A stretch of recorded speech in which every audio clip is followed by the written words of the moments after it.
From the land of melting lakes, this is 10,000 Takes. Brought to you by Minnesota Score Radio. Wally and Eric back for yet another week as we slice and dice the always busy, always topical, super saturated Minnesota sports scene. So let's see, we had weather whiplash a week ago. It was a polar vortex. Now it feels like spring, not quite Grapefruit League spring or Cactus League for MLB, but mild outside. And your Twins, of course, they're down there in Fort Myers, the southern tip of Twins territory, getting ready for the 2025 season. But I think so far, the major news about the Minnesota Twins has been the Pohlad family putting the team on the blocks to sell the franchise. It looked like maybe the Ishbia brothers, Phoenix Suns owners, would get the team.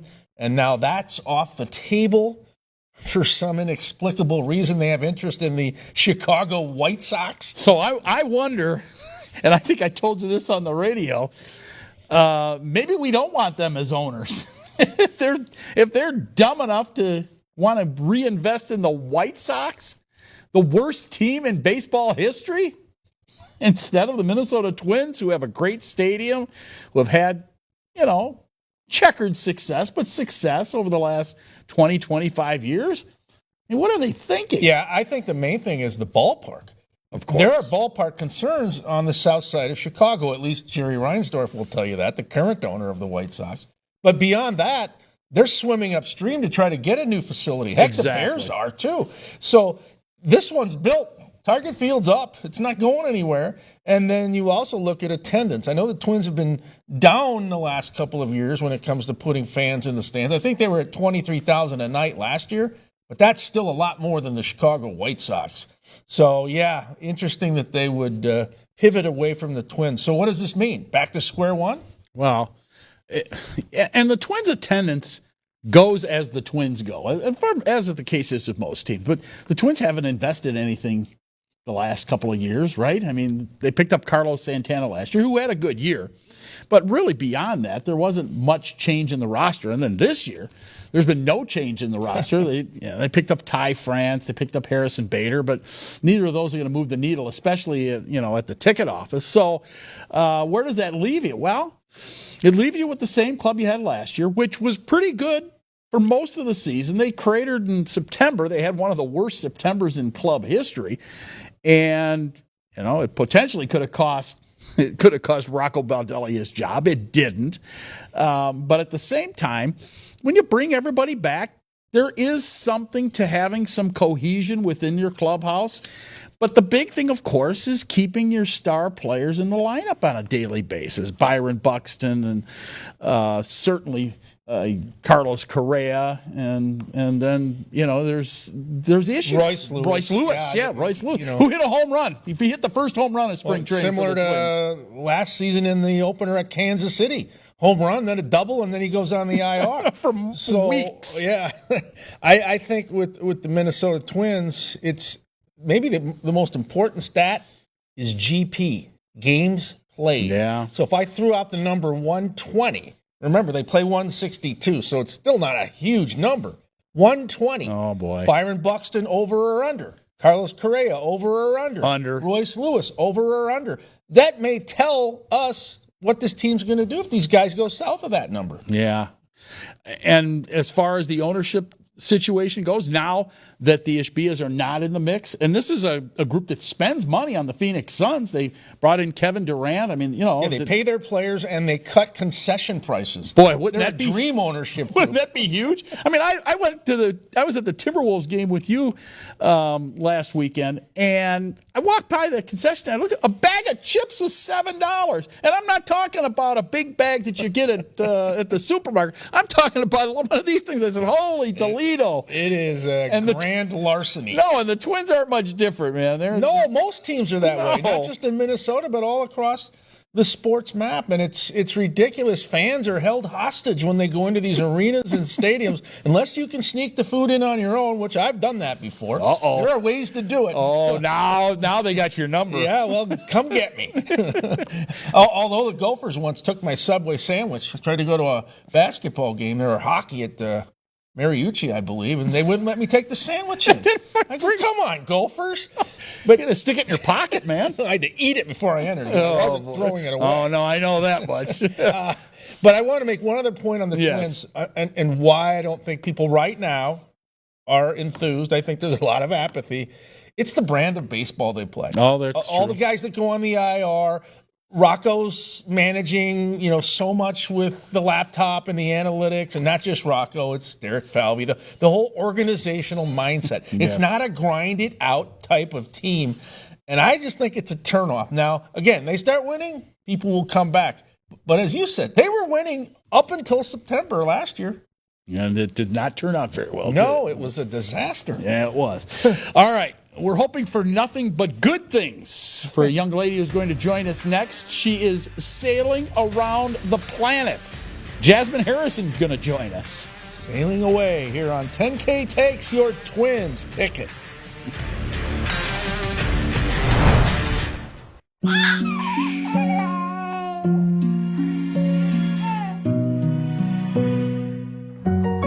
Seeing clearly matters.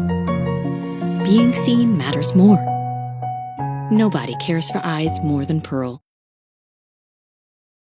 True love stories never have endings. However, they do have beginnings. Congratulations on your engagement. Begin planning your special wedding day at weddingsoflakeville.com, where you'll discover over a dozen reception venues accommodating up to 600 guests. Go to weddingsoflakeville.com and choose settings that are intimate, serene, outdoors, historical, state-of-the-art, traditional, and even country club style. Feel confident. Weddingsoflakeville.com provides recommendations from businesses we know and trust. Welcome back. 10,000 Takes. And about 3 years ago or so, a little over 3 years, 3.5 years ago, we had a young lady on this show that you tracked down who had a spectacular run, becoming the youngest female to ever do a cross-Atlantic journey in a rowboat, rowing. Solo, by herself. Well, she's had a couple of adventures since then. She is an adventurist. Her name is Jasmine Harrison, who I now follow on social media and who is kind enough to join us again. Not only does she do that, she also swam the entire west coast of the UK. That's been about 1.5 years, 2 years ago, and now she's at it again. Jasmine, thanks so much for joining us. Now you're going to, on a yacht, in this mini globe race, sail around the planet. Tell us what inspires you to now take this next step. Sailing the whole way around the world on a little boat. It's just different. It's cool. And I figured that after doing already 2 things at sea and of spending 4 months living on a sailboat when I was doing my swim, that I should learn how to sail. And the idea of this race, like just the whole idea of sailing around the world, is something really cool. But this race, it's so unique with the boats that we're using. It sort of brings together sort of everything I believe in. So it just seemed too perfect and too suited for me to not try and do it. So you're joining us from Antigua. Describe the route, the mini globe route, and which way you're going and where you're going to be and all that good stuff. So I had to qualify to be able to do it. So I left Portugal just after Christmas, got to Lanzarote, then went from Lanzarote across the Atlantic to here, and I landed here a week ago. Now it actually starts. Now I've made it here. I have qualified. And we leave on the 23rd, so on Sunday, to go to Panama. Panama, we then head to Tahiti, Tonga, then Fiji, Darwin, Mauritius, Cape Town, St. Helena, Recife in Brazil, and then back up to Antigua is the plan for March 2026. And as I looked at the map that is on the Mini Globe website, it says that you're going to arrive, or the anticipated arrival is next March. So over a year from now is when you're sailing back into Antigua. Are you prepared for that long of a journey? And how do you prepare for being out in the water that long? Obviously, there are stops in between, but that's a long time. Yeah, so I'm taking it one leg at a time. So it's obviously split up. So the next thing is to just get ready to go to Panama. Once I got to Panama, then I've got to think about TT. After TT, then I think about Fiji. And it's breaking it up like that to make it more manageable. As soon as you think about sailing around the world for a year and being by yourself for that long, it's overwhelming, it's complicated, and it's scary. So it's thinking, okay, the next leg is probably going to be 2 weeks. Just 2 weeks, and then I've got to think about, sort the boat out in Panama. Then it's okay, now I'm going to be at sea for potentially 2 months. But yeah, it's just one step at a time. Yeah. So the macro view is you've got you're basically sailing around the globe, but the micro view, as you just said, is kind of one stretch at a time. That's what you're going to focus on. Do you take the time to stop and smell the roses and appreciate where you are and what you're seeing? And I know there's going to be days when you're probably exhausted, but are you able to enjoy this along the way? Yeah, I think you enjoy it more than you realise, even when it's a bad day. But yeah, I appreciate it quite a lot because I'm not competitive, so I'm not really racing. When a lot of the others are racing quite a bit, so I can just go a bit slower, sort of just feel where I am and enjoy it slightly more, I think. But yeah, then you do have that in your head, like I've got to get to the next place because of the weather and the timings of stuff and stuff you need to do, and maybe fix your boat or fix your sail and stuff. So yeah, I did enjoy the Atlantic, so that is a good start. So how do you think, and I'm sure it has something to do with, your confidence in doing this, but how do you think your transatlantic experience going from the UK or going from across to Antigua the first time, 3,000 miles, how do you think that helped prepare you for this, where you'll be sailing as opposed to rowing? It has prepared me a lot because rowing is a lot harder physically and mentally. It's a lot harder, whereas sailing is different because it's technically harder. There's a lot more to think about, a lot more things that is up to you, and the decisions that you make affect you directly on how the boat moves and what happens. So rowing, a lot more simple, but yeah, it's prepared me because of the mental state, definitely. What are you concerned about the most? Thunderstorms, sharks, wind, currents, a combination of everything, maybe going by a big freighter and the wake tosses you around. What concerns you about this? Every single one of them, but it changes along the way. Definitely scared of the big boats. Then after that, I would be scared of the strong winds, the waves. Then when I get to Australia, I'm scared of the sharks. And then when I get to Cape Town, I'm scared of the waves and the currents. So all of it, but like at different stages. So you never get. What kind of provisions do you have on the boat? Right now, I've got lots of like wet army ration food, tins, pasta, stuff like that. But I am hoping to get a lot more supplies of chocolate, but it's quite difficult to come by chocolate in Antigua because it's all really expensive. So do you, and you're eating, I think I remember you eating like some really like junk food, if I recall correctly, on your last trip across the Atlantic. So this is all going around the world. You're going to be able to eat junk food like that? Is that going to help you sustain at all? Yeah, I'm still young. I can still eat my junk food. All right.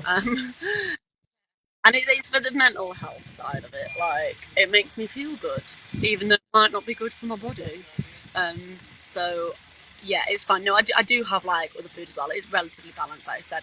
These ration packs, they're good, and I do have tins of like vegetables and stuff that I'll put in like a pasta or a noodle. Okay. Yeah, so it's fine. But I do like chocolate. It's so easy, makes you feel good, and it's immediate energy in the middle of the night when you need to get up and do something because you're getting hit with some strong winds. All right, what about the funding source for this? I mean, you're gone for over a year, and this isn't going to pay for itself. Obviously, you're not working while you're out on the ocean. I don't think you are. So how do you make this happen? I mean, it sounds like, hey, this is a great thing to be able to do, but you've got to be able to fund it, correct? Yeah, so the funding has been really difficult this time. So yeah, you should get some sponsors, advertise on sales on the hull of the boat, and just ask people for donations. To be honest, there's been a lot of different angles I've come at to be able to make this happen. Hosted a ball, done a raffle, sponsors, just people sponsor social media posts and stuff like that. But yeah, it's kind of scraping together gradually. But the only problem is that you just don't know how much it's actually going to cost. You might think the entire thing, oh yeah, we can maybe do it for like £60,000. But then you break a sail and you end up having to get it repaired, and that's £500 you weren't expecting. Or something goes wrong, or like you need to buy a furlough. The furlough's like £2,000. It's ridiculous. So you just don't know, and that's the problem when it's been such a long trip, is that many things can go wrong in that entire time. So yeah, it's quite tricky. So if people do want to sponsor, I've got a full 5.8 meters of boat that you can put a logo on. So your trip in December from Portugal to Antigua, did that give you a sense of how this thing is going to go? I mean, are you confident having made that trip, and what are some of the pitfalls you came across? Yeah, so to be honest, the Atlantic was really, really nice to me. It was good conditions, it was all pretty smooth. And all the oceans are very different, and every leg that we're doing is so different.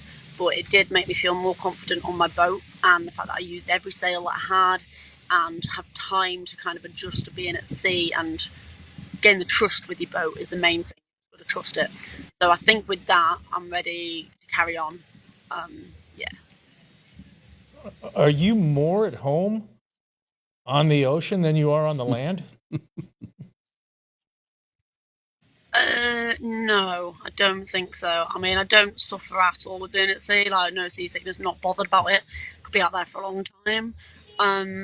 But I do like land. I do like land because, just land's great.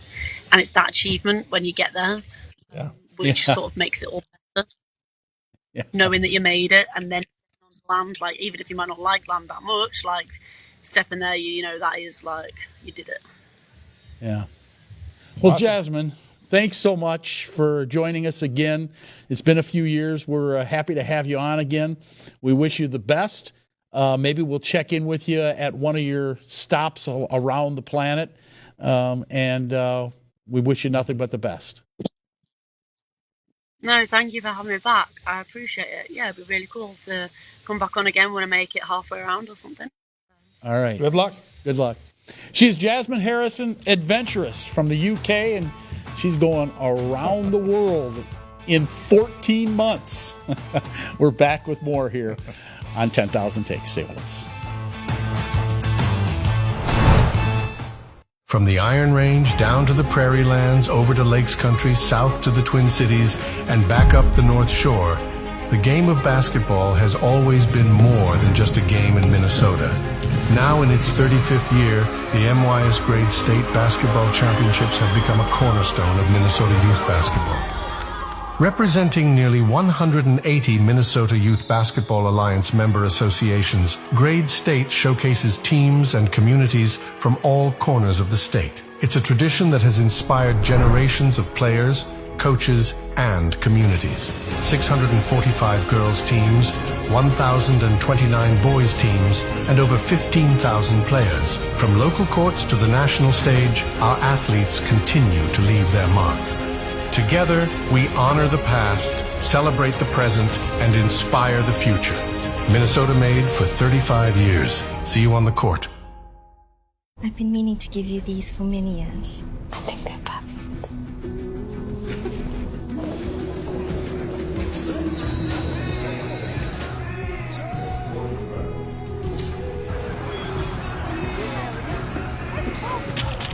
Maya?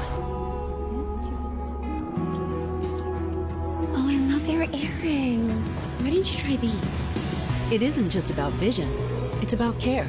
Nobody cares for eyes more than Pearl. True love stories never have endings. However, they do have beginnings. Congratulations on your engagement. Begin planning your special wedding day at weddingsoflakeville.com, where you'll discover over a dozen reception venues accommodating up to 600 guests. Go to weddingsoflakeville.com and choose settings that are intimate, serene, outdoors, historical, state-of-the-art, traditional, and even country club style. Feel confident. Weddingsoflakeville.com provides recommendations from businesses we know and trust. We are 10,000 takes, and I know, what did you spend? How much time have you spent between the last week or so in Indianapolis? I mean, it ends on Monday, you know. I know. The NFL Olympics, as you refer it to, the Combine. I got to hurry up and get down there. I'm going to miss out again this year. I've only been to the Combine once, just a full disclosure. Once? Well, I was sent there. Oh, okay. Yeah. You got paid to go I there. did, yeah. Right. And I will say there's opportunities to get interviews. Everybody's there from the NFL, but I think it's just an exercise in ridiculousness. I mean, the Combine, how much weight would you put if you're a coach or a scout and you've looked at a player on Saturdays on game day, either via videotape or in person at the stadium, and you've seen them do wonderful things, right? Or maybe they've done okay things. Then you go to the Combine, and they're running a 40-yard dash. They're doing cone drills, agility drills, vertical stuff. They take IQ tests. They poke them. They pinch them. They probe them. Does that should that carry more weight than, we'll just say, Shedeur Sanders? I've seen what he can do. What he does. He's not going to the Combine, by the way. Smart. But my point is, how much weight do you put on the Combine? I don't know. Sometimes. How about Troy Williamson? Oh, boy. Well, and the Vikings were drooling because he ran, a 4.2 40? Exactly. But I don't think they threw him a football. Did they realize he didn't have great hands? Yeah. And I'm not making fun of Troy, but he had vision issues. Yeah, well, he had board hands, too. He did. He could not catch a football. I mean, here's a guy that could run like the wind. And they brought Troy Williamson. If I recall correctly, this was post Randy Moss. He was going to be the next Randy. He was going to be the next Randy Moss. And Troy couldn't catch a football to save his life. Now, he could probably outrun Jesse Owens, but he had no problem doing that. But he could not catch a football. So there's a perfect example of a guy who ran well, but not necessarily a great football player. They really get infatuated, the scouts and the coaches, with your 40-yard dash time. Jerry Rice did not have a great 40-yard dash time at the Combine. I think he was 4.5, 4.6, which is relatively average for a wideout. But did you ever see him catch a ball and shift into another gear on those slant routes he'd catch from Joe Montana or Steve Young? He had football speed. And that's my whole thing with this. I'm looking for football players, not track stars. Not weightlifters or whatever. Now, if that's part of what you do to help get better, great. Sure. But are you a football player? Yeah. Well, and as our friend Larry Fitzgerald told us, his son, who is headed to the Hall of Fame, of course, was the number 3 overall draft pick back in the early 2000s. Did not participate in the Combine. And it was smart of him to do so. And he had a great NFL career. Obviously was a great college football player. And he is headed the Hall of Fame. And a lot of guys have their own pro day now. That's something that's becoming more popular. Combine. Yeah. That's your thing, not mine. No. Combine should be something you see in a field down in Iowa. That's true. Harvesting corn. Maybe we'll see him there someday. All right, takes of the day coming up next. Stay with us.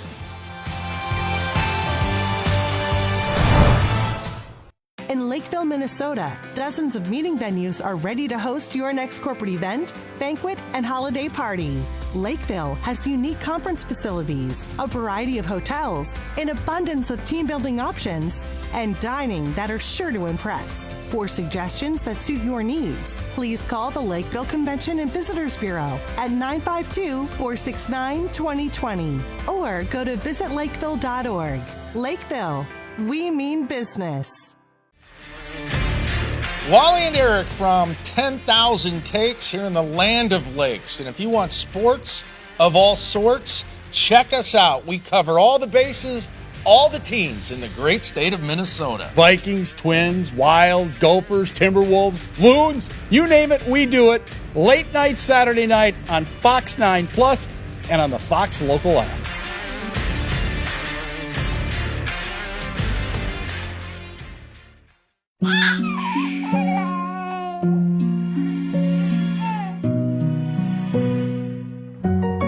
Seeing clearly matters. Being seen matters more. Nobody cares for eyes more than Pearl.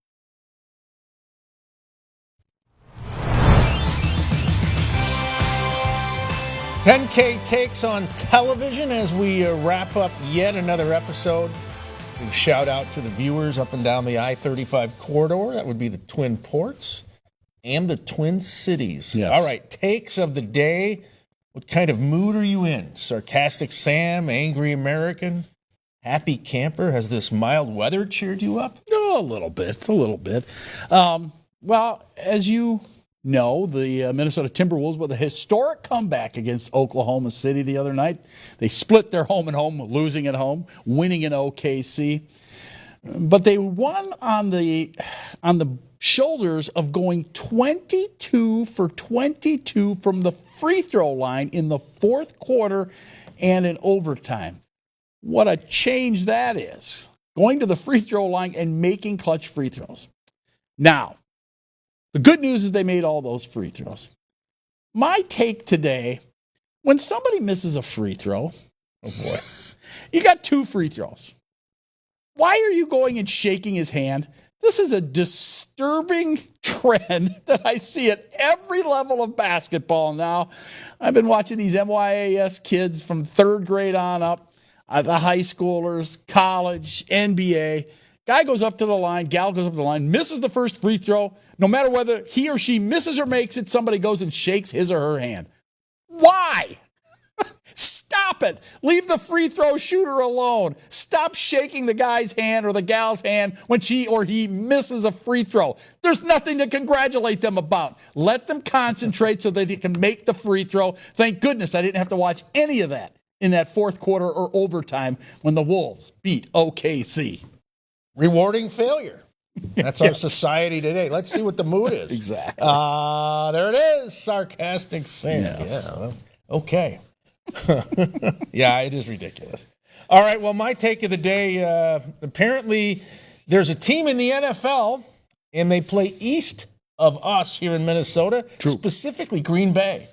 Apparently, at least according to the New York Times, the Green Bay Packers want the NFL to outlaw the tush push, or as it's known in Philadelphia, the brotherly shove, because the Eagles have perfected that play, and it's really a reason why they are the Super Bowl champs. And you know what? I know a lot of people are down on the tush push, being one of them. I like it. It's physical, it's smash mouth, it's mano a mano. It's everything the NFL isn't these days, because the NFL's gone soft. It's rugby. If you put a finger on a quarterback, a flag flies. If you touch a wide receiver after 5 yards, a flag flies. I don't care if it's rugby, it's mano a mano, and I like the fact that the Eagles have a stud center. They have a quarterback in Jalen Hurts who can squat 700 pounds. And then you got Saquon Barkley pushing Jalen Hurts for the first down, or in some cases a touchdown. So let's keep the brotherly shove.